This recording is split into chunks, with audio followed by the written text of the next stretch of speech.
apparently you're a fan of Wilfred Owen. Yes, I'm more knowledgeable about Siegfried Sassoon, in fact, but yes, this is excellent. Wow, what an opening question. I love the soul-crushing nature of this poetry and the themes of ultimate bravery, valor, and self-sacrifice for country and family and honor and duty, but contrasted with the terrible slaughter. And this theme is something that I feel, it's funny, I'm an American and I'm writing about this, but this theme really applies much more heavily to France, Britain, and Germany, the nations that were chiefly involved. Okay. And therefore most of the material relating to it, that's why I'm quoting a British poet on our record. And it's not, and I think that's good too, because one of the lessons of that whole period, I think, is sort of the lies of nationalism in a sense. And I've taken to more view of seeing, sort of every human on Earth it shares some kind of kinship with me just because they're humans. And I think perhaps all the world travel from the band is really what gave me that view, and I think that's why, in a sense, this period of nationalist warfare that took, this cataclysmic nationalist warfare, both the First and the Second World Wars, they are linked, they are one, truly. It's so fascinating to me, and I've actually been studying history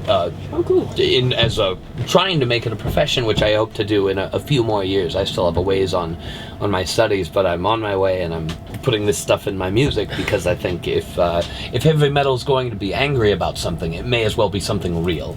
Wow. Yeah. So this is kind of like a side thing from Warbringer that you would like to do? Kind of the history side of it? Absolutely. I'd like to not have no other option in my life besides the band, because the band fell out from, exploded under me a few years ago, and I'm lucky that I got to rebuild it. Mm-hmm. Would I be able to? And also, I think too many musicians don't view it this way, but when I get too old to do this to the standard that I hold myself to now, I have a moral obligation to quit. To the fans and to myself. Yep. Is that because of the intensity of the show? And I think just if you're a performer and you can't do what you do the way it needs to be done, fuck off stage. Make room for someone who can. Make someone who gives a shit and isn't in it for another paycheck. When you get that attitude of this is my job, and I've seen it in so many bands I've toured with or seen live that have ultimately disappointed me as a fan of this music. I feel that it goes hand in hand with this is my day job attitude, and I see it from so many bands, even legends of the genre, and it just disappoints me deeply. And so my only response to it, since I can't change others, is to try to myself be what I would like to see from other bands. And for me, part of that means that when you are done, you can no longer further yourself, or you're no longer willing to take the introspective effort that it takes to do that. Quit while you're ahead, man. But it's a very different kind of approach to it, which is interesting. But what kind of got you into? So you said Siegfried Sassoon is more kind of the thing. Or? Well, I'm not really a poet. I was just studying. I was just studying the period from all angles, and some of the literature really struck me. I was reading a number of works. The works, I'll be specific about the works I read in depth, which were Ernst Jünger's Storm of Steel, Erich Maria Remarque, All Quiet on the Western Front, which was a reread for me. Alistair Horn, a British historian on France, The Price of Glory, which is a really dense, big read about the Battle of Verdun, which is very, very sinister stuff, and it has a lot of good philosophical wisdom on the meaning of these kind of events. Okay. And then some of the programs I watched, like the old BBC The Great War, actually led me to some of the Sassoon and Wilfred Owen's quotes, and the Gilbert Frankau, which is another soldier poet who, in this song, When the Guns Fell Silent, the fourth section is paraphrased from that to fit to the music, we are the guns, all of that. Oh, right. Yeah, so I just tried to draw upon this period in literature, and one of the things that really strikes me about it, what's so tragic, is compared to our modern generation, a lot of these guys who are getting shot down like wheat in the trenches are poets, they're painters, they're artists. You know, this was European civilization had reached some real heights before this, and there's an ugly side to it, of course, with colonialism, imperialism, oppression of the working poor. But the heights of civilization had indeed grown very, very high, and literally, just reading the writings of people from that period, it's a higher level of English than almost anyone you'll meet on the street speaks today, and it's common. So I find that really fascinating, and so many cultural things like romantic and classical style music, classical art even, pretty much die off after this, as well as the fall of every monarchy in Europe. So do you think that's kind of it's totally a result of the war then? Absolutely. I think there's a huge cultural change that goes with this most depressing and soul-crushing thing ever, which happens in the war. France, out of a population of 38.5 million, I believe the statistic is, that was their population in 1914. They mobilize 8.5 million, and they have 5.5 million dead. Jesus Christ. And there you go. France, which was historically a world power, never again. And, Britain, the same kind of, and there's actually a huge transfer of wealth to bankers in, guess where, the United States. So people in America that like to pretend, I guess, that we, and the two world wars collectively do that power transfer between the old world and the new and result in the modern world order. And I think most people just forget that this even happened, and there's a real sadness to all these men who die on the battlefields of all wars, and that result ultimately in the world we live in today, but yet we don't even know it. And I think that's we broadly don't even know it. And I think there's a kind of anger and bitterness that I feel about that I try to channel into the music.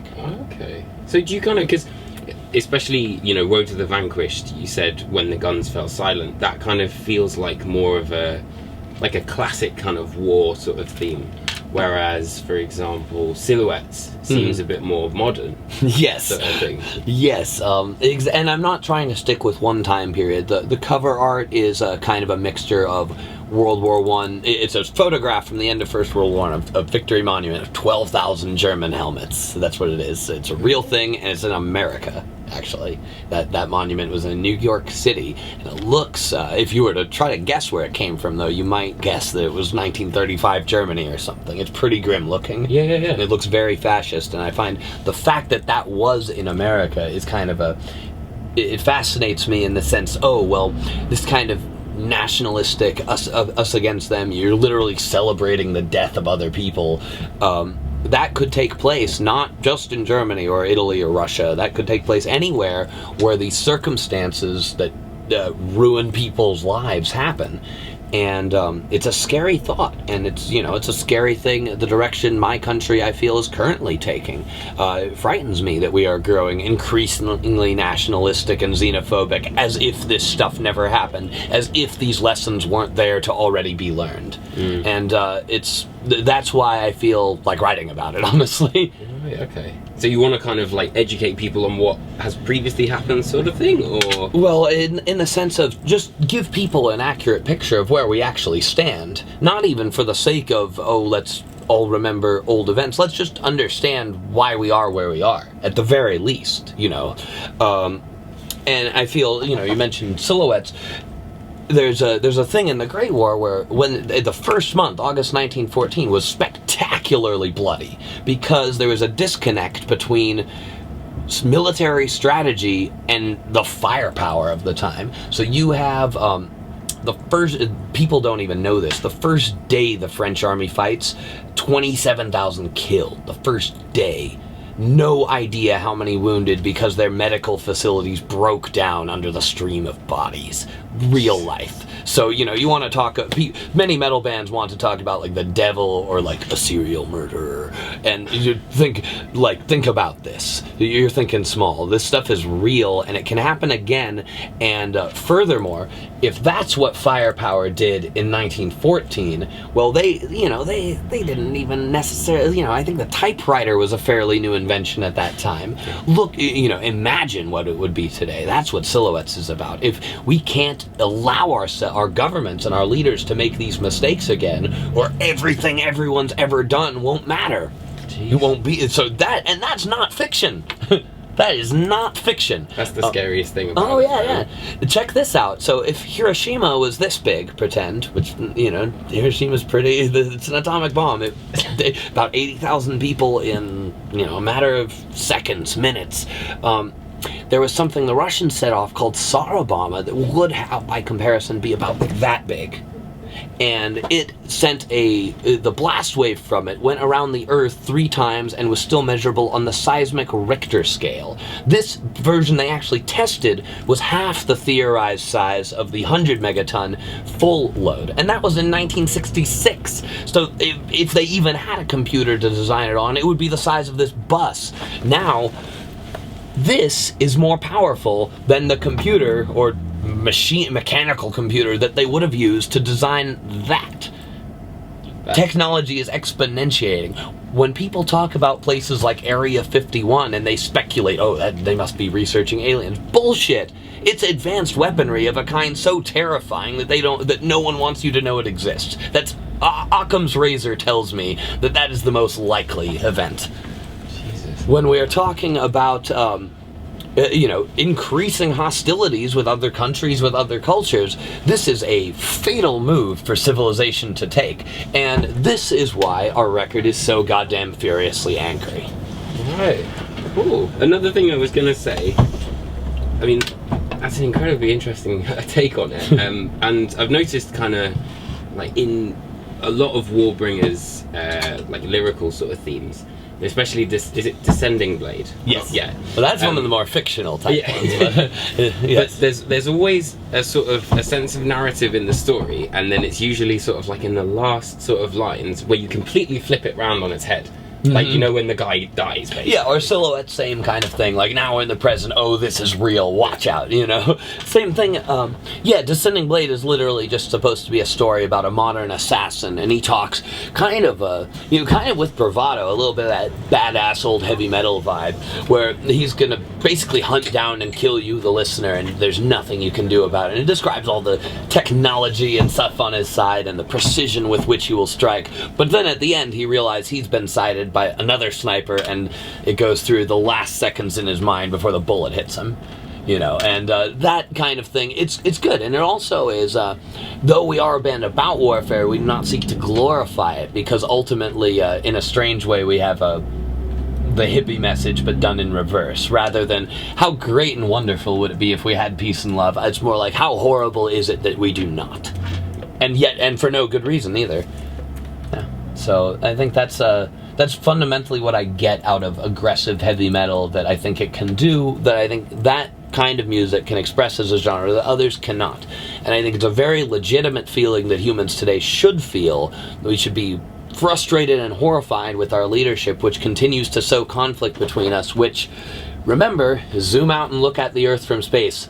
Where's the lines? I don't see the borders, do you? Wow. That's been inspirational, man. That's Carl Sagan there. I can't take credit for that one. Very inspirational guy, though, and I would encourage anyone who's interested in either science or philosophy to look him up. Excellent. Well, thank you very much for a very enlightening chat. Well, thank you. And now it's time to go and scream at everybody on stage. Signing off.